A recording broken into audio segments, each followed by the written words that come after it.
सभा, जनपद एवं संभाग स्तर पर कुशल संवाददाताओं की। यदि आप भी राजस्थान में साधना प्लस न्यूज के पत्रकार बनकर काम करना चाहते हैं तो नीचे दिए गए नंबर पर संपर्क करें। नवीन कुमार यादव, स्थानीय संपादक, राजस्थान, साधना plus news. Mobile number 9990469916 9835630014।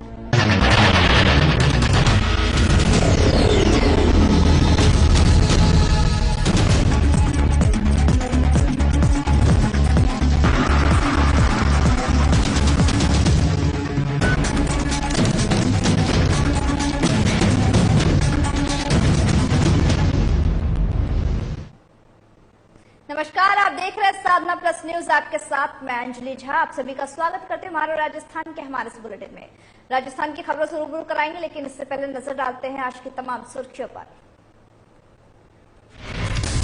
CM Gehlot का 71वां जन्मदिन। भरतपुर में टीम डॉक्टर गर्ग ने कराया फ्री में विशेष भोजन। इंदिरा रसोई पर कराया गया फ्री विशेष भोजन। हनुमानगढ़ में कंदोई अतिथि गृह का किया गया शुभारंभ। विधायक अमित चाचड़ ने किया शुभारंभ। सेठ फकीरचंद ट्रस्ट ने बनाया अतिथि गृह। भगवान परशुराम का जन्मोत्सव। बालोतरा में जन्मोत्सव पर निकाली गई भव्य शोभा यात्रा। भगवान परशुराम है भगवान विष्णु के 6वें अवतार। हनुमानगढ़ में सिंचाई प्रणाली के समस्त काश्तकारों ने सिंचाई विभाग पर किया प्रदर्शन। मुख्य अभियंता का किया घेराव। सिंचाई पानी देने सहित अन्य मांगों को लेकर किया घेराव। जयपुर में कोरोना के मामलों में आई कमी। 24 घंटे के अंदर मिले 34 संक्रमित। सीएमएचओ की टीम को 2000 सैंपल की जांच के दिए निर्देश। अब करते हैं बुलेटिन की शुरुआत खबरों से। खबर हनुमानगढ़ के नौहर से है, जहां सेठ फकीरचंद लालचंद कंदोली चैरिटेबल ट्रस्ट ने कंदोई अतिथि गृह बनाया है, जिसका विधिवत शुभारंभ विधायक अमित चाचड़ ने किया है। इस मौके पर आयोजित कार्यक्रम की अध्यक्षता चैरिटेबल ट्रस्ट के शंकर कंदोई ने की। समारोह में विभिन्न संस्थाओं के पदाधिकारी, जनप्रतिनिधि और कस्बे के गणमान्य नागरिक भी इस दौरान मौजूद रहे। फकीरचंद लालचंद कंदोई चैरिटेबल ट्रस्ट के द्वारा आदरणीय शंकर जी कंदोई के द्वारा 1,50,00,000 रुपए की लागत से मोहर में वातानुकूलित कंदोई अतिथि गृह का निर्माण करवाया गया था, जिसका आज भव्य लोकार्पण किया गया है। पूरे शहरवासियों की तरफ से कंदोई परिवार का और आदरणीय शंकर जी कंदोई का आभार व्यक्त करता हूँ, जिन्होंने इस तरह से आगे आकर इस शहर को एकजुट थी वातानुकूलित भवन का निर्माण करवाया है। इससे पूर्व भी इसी ट्रस्ट द्वारा, इसी परिवार द्वारा कंदोई चैरिटेबल ट्रस्ट द्वारा हॉस्पिटल का भी निर्माण करवाया गया था, जिसमें 25 वर्ष पूर्व 70 लाख रुपये की लागत आई थी। कंदोई परिवार समय समय पर दौर में चाहे सामाजिक, धार्मिक, राजनीतिक जो भी कार्यक्रम होते हैं उन्हें बढ़ चढ़ के हिस्सा लेता है।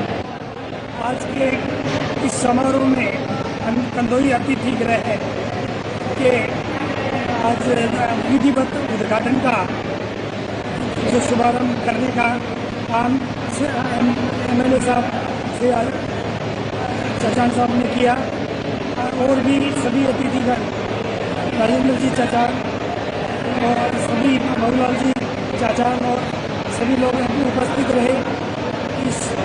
ये हॉल मल्टीपर्पज़ हॉल है, जिसका कि उपयोग गाँव के अच्छे कार्यों के लिए, धार्मिक, ब्याह शादी और सभी तरह के लिए है। अगली खबर हनुमानगढ़ से है, जहां भाखड़ा सिंचाई प्रणाली के समस्त काश्तकारों ने सिंचाई विभाग पर प्रदर्शन कर मुख्य अभियंता का घेराव किया है। बता दें कि वह इसके बाद कार्यालय में धरना लगा करके पाकिस्तान जा रहे पानी को राजस्थान में ही रखने और भाखड़ा नहर प्रणाली में तुरंत सिंचाई पानी देने सहित अन्य मांगों को लेकर के घेराव किया है। तो वहीं किसानों ने कहा कि भाखड़ा नहर प्रणाली के तुरंत प्रभाव से 1812 क्यूसेक सिंचाई पानी देने और साथ ही पुरानी भाखड़ा को लोहरगढ़ हेड पर, जहां पर बंधा लगाकर हरियाणा अपनी नहरों को पानी साइफन के जरिए दे। बता दें कि आगे उन्होंने कहा कि सिंचाई विभाग के द्वारा नए बीके अध्यक्षों को नहरों की साफ सफाई के लिए फंड दिया जाए। भाखड़ा क्षेत्र की नहरों में पानी चोरी पर अंकुश लगाया जाए। मोतीराम कमेटी की सिफारिश लागू हो। नदी के नाम पर हमारी नहरों के पानी को पाकिस्तान रिलीज करने वाले प्रस्ताव निरस्त कर उस पानी को गंग कैनाल और भाखड़ा कैनाल की सिंचाई के लिए दिया जाए। घेराव में किसानों ने सिंचाई विभाग के खिलाफ जमकर नारेबाजी की है। इस दौरान मुख्य अभियंता ने बार बार पंजाब के अधिकारियों पर बात डालते नजर आ रहे हैं। हैं, जबकि वही मुख्य अभियंता के द्वारा बार बार पंजाब के अधिकारियों के ऊपर बात डालने से आक्रोशित किसानों ने सिंचाई महकमे के सामने ही अनिश्चितकालीन पड़ाव कर दिया है। बता दें कि पानी देने सहित अन्य मांगों को लेकर के मांग की गई है। जहां साथ ही ये पूरा मामला हनुमानगढ़ का है, जब बताया जा रहा है कि भांखड़ा ने किसानों ने सिंचाई विभाग पर प्रदर्शन किया है। साथ ही कई मांगों को लेकर के उन्होंने मांग कर अभियंता का घेराव किया। उनकी मांगे हैं कि जिस तरह से सिंचाई की जो पानी है वो बाहर भेजा जा रहा है, उसको ना भेजा जाए। पानी देने सहित अन्य मांगों को लेकर के घेराव किया गया। उनका कहना साफ तौर पर है कि किसान का पानी से जो काम होता है, किसान अगर पानी नहीं होगा तो वो कृषि कैसे करेंगे, आखिर वो फसल कैसे उपजाएंगे। इसी को लेकर के कहीं न कहीं ये इन मांगों को लेकर के सिंचाई विभाग के खिलाफ जमकर नारेबाजी की गई है। नारेबाजी करते हुए अपनी मांगों को उनके सामने रखा गया है और साथ ही मुख्य अभियंता का घेराव किया गया है। और साथ ही उन्होंने कहा कि हरियाणा अपनी नहरों को जो पानी साइफन के जरिए दे रहा है, सिंचाई विभाग के द्वारा जो नए वीके अध्यक्ष है उनको नहरों की साफ सफाई के लिए फंड देने जाने को कहा गया। और साथ ही पानी जो इनका कहना है कि 1812 क्यूसेक सिंचाई पानी देने के लिए तुरंत प्रभाव से उनको दिया जाए, ताकि उनकी सिंचाई को और ज्यादा गति मिले और पानी सही से मिलने पर वो सिंचाई सही से कर पाए। सभी आप सब भी देख रहे हैं कि पानी के लिए तराई जो है वो पूरे इलाके के अंदर हो रही है। बरसात का भारी अभाव है और भाखड़ा क्षेत्र के हम लोगों के जो हमारा जो भाखड़ा क्षेत्र है, भाखड़ा क्षेत्र के अंदर बिजाई करने के लिए पानी जो है वो नहीं है। बहुत विषम हालात है हमारे भाखड़ा क्षेत्र के किसानों के। आज हम लोगों ने यहाँ चीफ कार्यालय का हम लोगों ने यहाँ घेराव करते हुए, और ये पूर्व में तय था, 2 दिन पहले से तय किया हुआ था। अभी जिस तरह का सिंचाई महकमे के अधिकारियों के द्वारा जो दुष्प्रचार जो किया जा रहा है कि आज पानी आ जाएगा, सुबह पानी आ जाएगा, आज पानी आ जाएगा सुबह, उस जो उनका दुष्प्रचार है। 3 तारीख तक 400 क्यूसेक पीने का पानी आना था हरीके से, तो 4 तारीख से हरीके से जो है 1200 क्यूसेक पानी शेयर निर्धारित है। निर्धारित शेयर में अभी थोड़ा इशू कॉमन कैरियर चैनल सरहद फीडर का है, उसकी कैपेसिटी का है, जिसमें पंजाब उसमें कुछ आनाकानी कर रहा है देने में पानी, जिसमें उनसे वार्ता करके उसको समाधान निकालेंगे। अभी चीफ मिनिस्टर पंजाब से मैंने वार्ता की है, उनको भी मेरी स्थिति बताई है कि मुझे मेरा शेयर जो है अभी मेरी मजबूरी है कि मुझे सरहद फीडर की टेल्सी लेना पड़ेगा, क्योंकि राजस्थान फीडर में जो है निर्माण कार्य चालू है।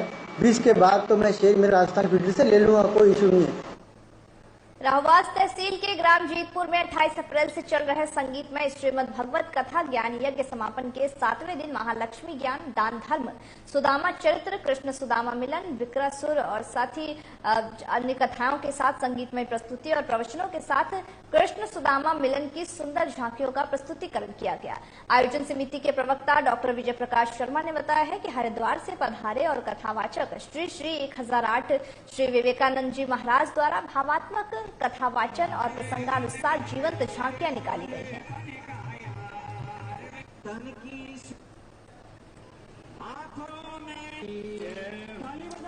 आपको बता दें कि श्रीमद् भगवत कथा का ये आयोजन किया गया था, जिसका बड़ी संख्या में लोगों ने आकर के रसपान किया। वही 28 अप्रैल से ये श्रीमद् भगवत कथा ज्ञान यज्ञ चल रहा है, जिसके सप्ताह के आज 7वें दिन में ये पूरा आयोजन किया गया था। तमाम तरह की झांकियां की गई थी, जो कि कहीं न कहीं लोगों के आकर्षण का केंद्र बनी। बड़ी संख्या में लोग यहाँ पर शामिल हुए थे और श्रीमद् भगवत कथा के जो मधुर वाचन हो रहे थे उसका सभी ने आनंद उठाते हुए नजर आए। विवेकानंद जी महाराज के द्वारा भावात्मक प्रस्तुति की गई थी, जिसका सभी ने रसपान किया, सभी झूमते गाते हुए नजर आए और भक्ति में कहीं न कहीं भाव विभोर नजर आए। श्रीमद् भगवत कथा का ये वाचन बता दें कि आज सप्ताह के 7वें दिन किया जा रहा था। 7वें दिन, आज सप्ताह का ये 7वां दिन था, जब 28 अप्रैल से ये शुरू किया गया था और आज तक 7वें दिन ये चल रहा था, जहां पर सुदामा चरित्र का आयोजन किया गया था और साथ ही सुदामा चरित्र के साथ कृष्ण सुदामा का मिलन किस तरह से हुआ, इन सभी चीजों को लेकर के ये जो झांकियां थी वो तैयार की गई थी, जिसमें कलाकारों ने बेहद अच्छी प्रस्तुति देकर के सबका मन मोह लिया। जयपुर में मंगलवार को जहां पर कोरोना के मामलों में कमी आई है, जहां पर पिछले 24 घंटों के अंदर जयपुर में 34 संक्रमित मिले हैं, जो एक दिन में पहले सोमवार में मिले केसों के करीब आधे हैं। आपको बताते चले कि जहां पर कलेक्टर राजन विशाल ने सीएमएचओ की टीम को रोज 2000 सैंपल की जांच के निर्देश दिए हैं। जयपुर सीएमएचओ की रिपोर्ट के मुताबिक मालवीय नगर और मानसरोवर एरिया में सबसे ज्यादा 6 केसेस पाए गए हैं, जहां पर वही दूसरी ओर जगतपुरा में 4, सी स्कीम दुर्गापुर में 3 और बरकत नगर, सांगानेर, सोडला में 2 और बापू नगर, गोपालपुरी, प्रतापनगर और साथ ही टोक रोड और एक वहां पर मरीज मिले हैं, जहां पर 2 पॉजिटिव ऐसे भी हैं जिनका एड्रेस सीएमएचओ की टीम ट्रेस नहीं कर पाई है। जहां पर कोरोना के मामले में लगातार इजाफा देखा था, वहीं राजस्थान के जयपुर में एक राहत भरी खबर सामने आई है कि कोरोना के जो सैंपल्स थे वो जांच किए जा रहे हैं और आज काफी दिनों के बाद पिछले सोमवार के मुकाबले की अगर बात करें तो आधी संक्रमित जो संख्या है वो सामने आई है। वहीं साफ तौर पर सीएमएचओ ने रोज 2000 सैंपल के टेस्ट के निर्देश दिए ताकि जो टेस्टिंग ट्रीट और टेस्टिंग की जो ये प्रणाली है उसको आगे बढ़ाया जा सके और कोरोना पर काबू पाया जा सके, क्योंकि कोरोना के जिस तरह से केसेस बढ़ रहे हैं उससे कहीं ना कहीं सबकी चिंताएं बढ़ा के रख दी हैं। क्योंकि सैंपल के अगर टेस्ट जिस तरीके से हो रहे हैं, सैंपल की जो टेस्टिंग है उसको बढ़ावा देने की बात कही गई है, उसको सीधे बढ़ा दिया जाए, साफ तौर पर कहा गया है, ताकि कोरोना के केसेस में कमी आ सके और जो संक्रमित हैं वो बाहर निकलकर सामने आ सके, ताकि उनका इलाज जल्द से जल्द किया जा सके और कोरोना के प्रचार और प्रसार पर रोक लगाया जा सके। इसी को लेकर के सीएमएचओ ने, जिला कलेक्टर ने सीएमएचओ की टीम को ये निर्देश दिए हैं कि रोज के तौर पर 2000 सैंपल की जांच की जाए और साथ ही जहां से भी जो पॉजिटिव मिल रहे हैं उनका इलाज किया जाए और साथ ही लगातार कोरोना के केसेस की बात करें तो वो भी कहीं ना कहीं बढ़ते हुए नजर आ रहे हैं। जहां प्रख्यात कॉमेडियन ख्याली सहारणा ने जहां पर जल जीवन मिशन अंतर्गत जन सहयोग के रूप में बुधवार को जिला कलेक्टर नथमल डीडेल को 1,51,000 रुपए का चेक सौंपा है। जहां पर कॉमेडियन ने ओएसिस सैनिक स्कूल के नाम से पीलीबंगा के गांव 18 एसडीपीडी के एक ही ग्राम जल और स्वच्छता समिति के खाते में 1,51,000 जमा कराए हैं। बता दें कि इस अवसर पर जिला कलेक्टर नथमल डीडेल, प्रख्यात कॉमेडियन ख्याली सहारणा, पीएचईडी के अधीक्षण अभियंता दिनेश कुकड़ा सहित विभाग के अन्य अधिकारी और कर्मचारी भी मौजूद थे। इस अवसर पर जिला कलेक्टर नथमल डीडेल ने कॉमेडियन ख्याली सहारनाई का धन्यवाद ज्ञापन करते हुए कहा कि ओएसिस स्कूल की टीम की ओर से पानी की किल्लत और जल जीवन मिशन के महत्व को समझाने के लिए गांव की ग्राम जल और स्वच्छता समिति के खाते में 1,51,000 का सहयोग किया गया है। डीडेल ने बताया कि अभी तक हमारे जिले में करीब 2.5 करोड़ का अंशदान मिला। आप जानते हैं मेरा गांव डिस्ट्रिक्ट हनुमानगढ़ तहसील पीलीबंगा में 18 एसपीडी है। मैं मेरे गांव में भी पिछले 4-5 दिन पहले गया तो वहाँ पानी की बहुत बड़ी समस्या थी कई गांवों में। तो अपने जो एक्शन साहब है कुकड़ा साहब, उनसे बात हुई कि सर यहाँ पानी की समस्याएं बहुत ज़्यादा है, टैंकर बहुत महंगे पड़ रहे हैं, नहरों में भी पानी की किल्लत है, वाटर वर्क्स में भी किल्लत है। तो कुकड़ा साहब ने बताया कि जी उस काम से हम लगे हुए हैं, हमारा एक जल मिशन भी चल रहा है, जल मिशन में सहयोग राशि भी लोगों से ली जा रही है।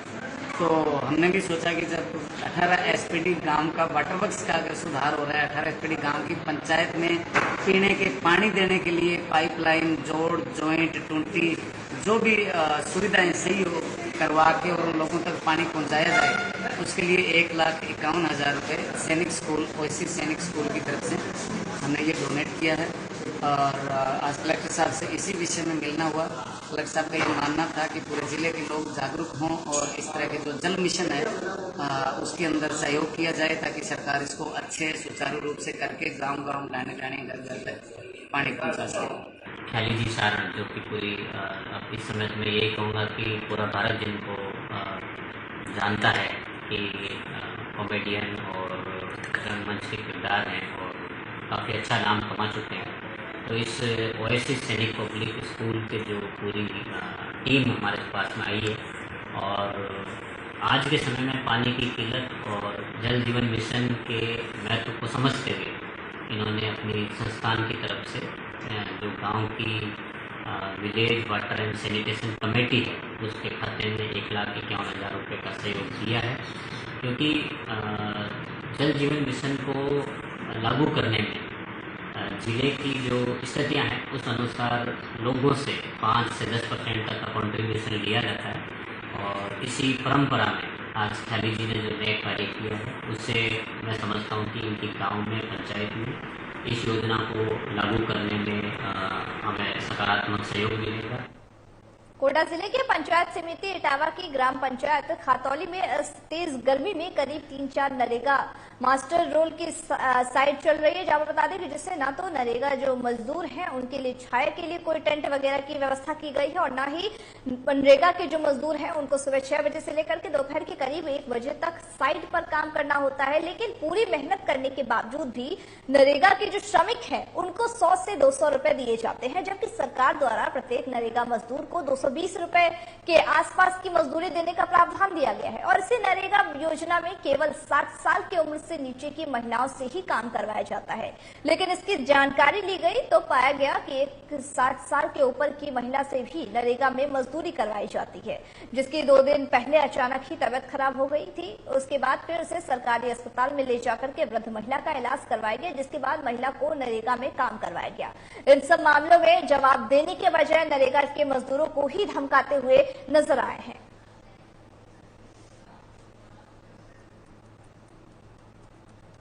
सार्थल पुलिस थाने में पुलिस कर्मियों का नया अवतार देखने को मिला है, जहां पर बता दें कि 2.5 माह की मासूम बच्ची को भीषण गर्मी में भूख प्यास से तड़पती देख करके थानाधिकारी से लेकर थाने का हर एक जवान चिंतित हो उठा।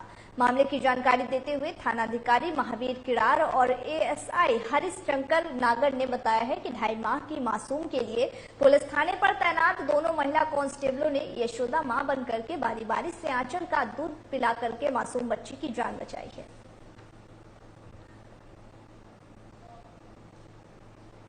यहाँ पर पुलिस कर्मियों का ये नया अवतार देखने को मिला है कोटा में, यहाँ पर पुलिसकर्मी एक छोटी सी बच्ची के लिए 2.5 माह की मासूम बच्ची के लिए भीषण गर्मी में उसकी जान बचाई है बेहद मुश्किलों के बाद। जहां पर बता दें कि वहां पर 2 महिला कांस्टेबल भी तैनात थी, जिन्होंने खुद यशोदा मां बन करके उस बच्ची की जान बचाई है।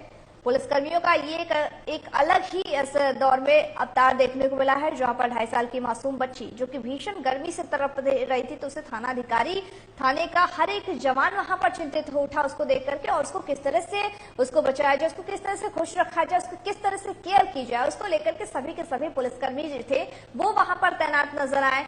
एक अलग ही कह सकते हैं कि पुलिस कर्मियों का एक अलग ही अवतार इस दौरान इन तस्वीरों में साफ तौर पर जाहिर होता है। कहीं ना कहीं पुलिस कर्मियों की जो छवि है वो धूमिल रहती है, उसको एक अलग पॉजिटिव वे में ले जाकर के और एक अलग छवि बन सके, वो कहीं ना कहीं ये तस्वीरें बयां करती हैं। जो महिला कांस्टेबल की एक अनोखी पहल देखी गई है, महिला कांस्टेबल पुलिस कर्मियों के रूप में पुलिसकर्मी इस छोटे से बच्चे के लिए भगवान के रूप में साबित हुए हैं, जहां पर 2.5 माह की मासूम बच्ची की गर्मी के में जहां पर भूख प्यास से बिलखती नजर आ रहे थे, उसको किस तरीके से इन लोगों ने अपने पास रखा, उनको दूध पिलाया और फिर उस बच्ची की जान बचाई। वही थानाधिकारी महावीर किरार और एएसआई सभी के सभी वहां पर तैनात थे और सभी पुलिसकर्मी एक अलग ही इस दौरान ड्यूटी निभाते हुए नजर आए, जहां उस 2.5 माह की मासूम बच्ची के लिए सारे पुलिसकर्मी अलग से ड्यूटी निभाते हुए, जहां पर सभी के सभी परिवार के लोग बन गए थे।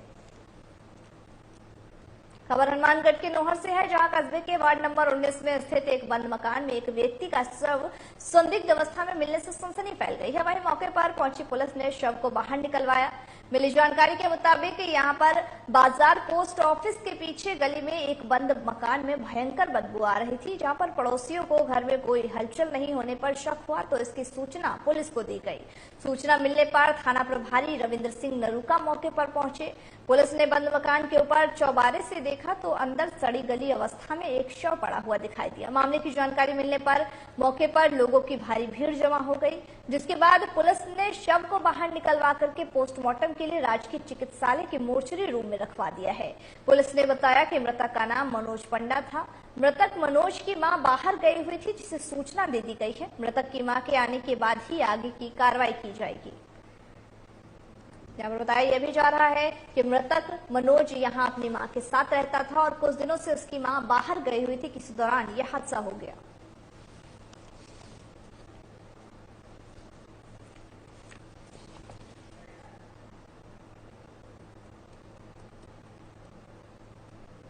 बालोतरा में भगवान परशुराम जन्मोत्सव के पावन अवसर पर बनखंडी महादेव मंदिर बगीची में भव्य शोभा यात्रा निकाली गई।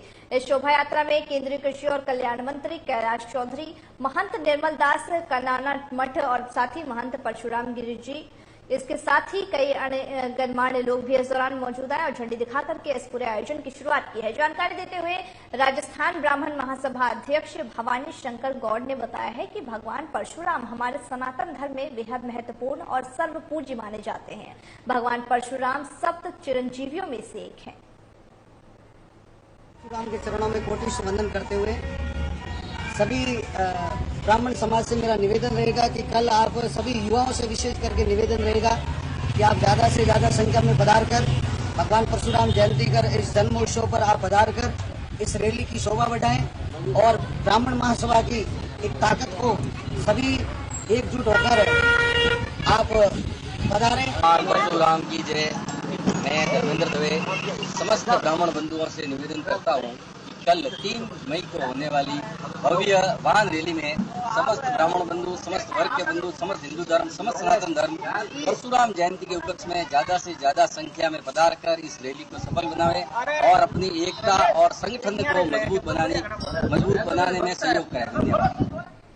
भरतपुर के भूसावल कस्बे में ब्राह्मण समाज द्वारा अक्षय तृतीया के पावन अवसर पर विष्णु भगवान के 6वें अवतार और ब्राह्मणों के वंशज भगवान परशुराम के जन्मदिन के मौके पर पार वाले हनुमान मंदिर के भगवान परशुराम मंदिर पर युवा ब्राह्मण समाज के साथ ब्राह्मण समाज ने कई कार्यक्रम आयोजित किए, जहां पर बरपाड़ा स्थित ब्राह्मण धर्मशाला में विधि विधान के साथ हवन कार्यक्रम किया गया और उसके बाद फिर परशुराम मंदिर पर जल अभिषेक का कार्यक्रम भी हुआ।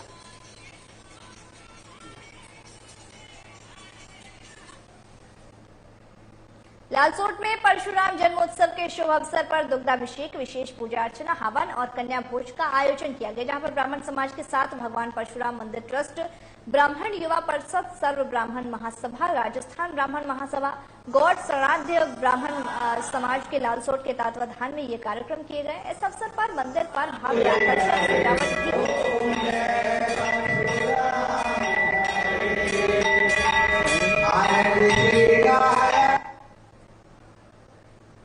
गर्मी ने अभी अपने पैर पसारने शुरू ही किए हैं कि लोगों में पीने की पानी की दिक्कत आनी शुरू हो चुकी है। वहीं आने वाले दिनों में पानी के सप्लाई के हालात क्या होंगे, इसका सहज अंदाजा लगाया जा सकता है। लालसोट के सुरक्षित नगर में पिछले एक सप्ताह से पीने के पानी की सप्लाई लचर होने की वजह से लोगों को भारी परेशानियों का सामना करना पड़ रहा है, लेकिन विभाग लोगों की सुध तक नहीं ले रहा है। जहां पर एसके शर्मा ने बताया है कि यहाँ पानी की सप्लाई व्यवस्था बेहद लचर है। नगर पालिका ने टैंकर की व्यवस्था तो करवाई है, लेकिन वो भी एक टैंकर ही आता है, जिससे कि पूरे कॉलोनी वासियों को प्यास नहीं पूरी हो पाती है उनकी। लेकिन नगर पालिका को बताने के बावजूद भी नगर पालिका द्वारा कोई भी कार्रवाई नहीं की जा रही है।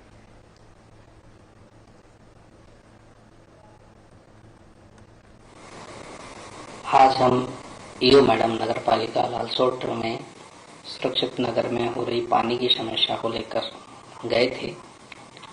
मैडम नहीं मिली, लेकिन फोन पर बात हो गई थी हमारी और मैडम ने एक टैंकर कल से और बढ़ाने का हमें आश्वासन दिया है और जो टैंकर समय पे नहीं आ रहा था उसे भी कल से समय पे कर दिया जाएगा। इसका आश्वासन हमें मैडम ने दिया और उसके लिए बहुत बहुत मैडम को धन्यवाद सभी सुरक्षित नगरवासियों की ओर से।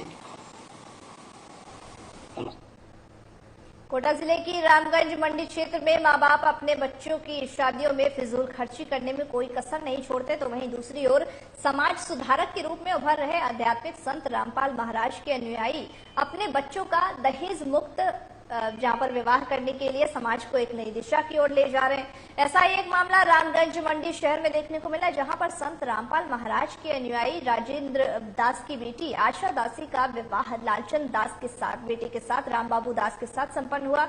यह विवाह असुर निकंदन रमेनी के माध्यम से मात्र 17 मिनट में संपन्न किया गया।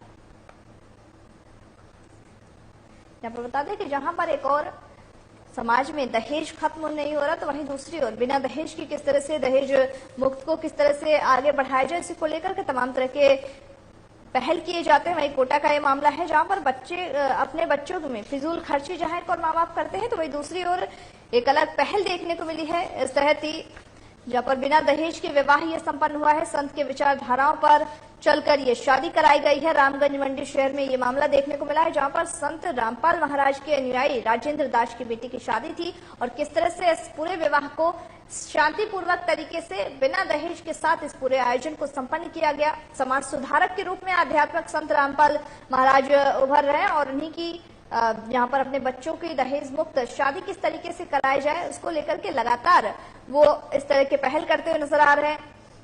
अपनी बेटी की शादी लालचंद दास के बेटे से संपन्न की गई और बता दें कि जहां पर यह विवाह असुर निकंदन रमेनी के माध्यम से 17 मिनट में ही संपन्न कराया गया। जहां दहेज कहीं न कहीं जो समाज की कुरीति है वो आगे बढ़ती जा रही है। भले ही कितना भी सुधार की बात करें लेकिन इसके बावजूद कहीं न कहीं जो लोगों में दहेज लेने की लालच है वो बनी हुई है। इसको लेकर के कहीं न कहीं जो समाज सुधारक है वो इस तरह की पहल करते हुए नजर आते हैं ताकि देश को दहेज मुक्त बना सके।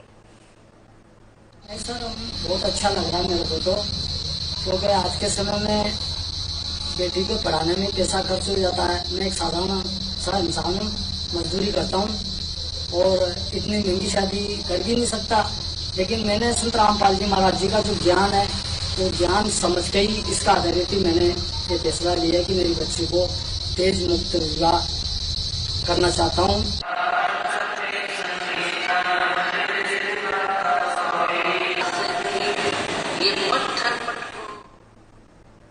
हमारे राजस्थान के हमारे इस बुलेटिन में बस इतना ही। मुझे दीजिए इजाजत। तमाम बाकी खबरों के अपडेट्स के लिए देखते रहिए साधना प्लस न्यूज।